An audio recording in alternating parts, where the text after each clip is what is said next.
कुरान पढ़ने से क्या हासिल होता है और किस किस को क्या मर्तबा कुरान पढ़ने से मिला है, ये वाक़या मैं आपके सामने पेश करने जा रहा हूँ।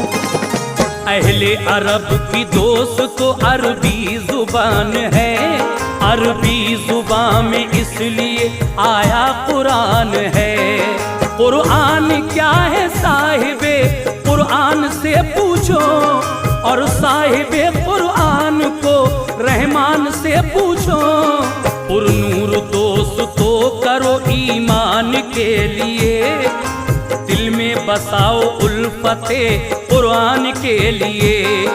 कुरान है एक ज़ाबता इस्लाम दीन का, कुरान आला नूर है दीने मुबीन का। कुरान पढ़ने वाले के चेहरे पे नूर है, हर वक्त उस पे रहमत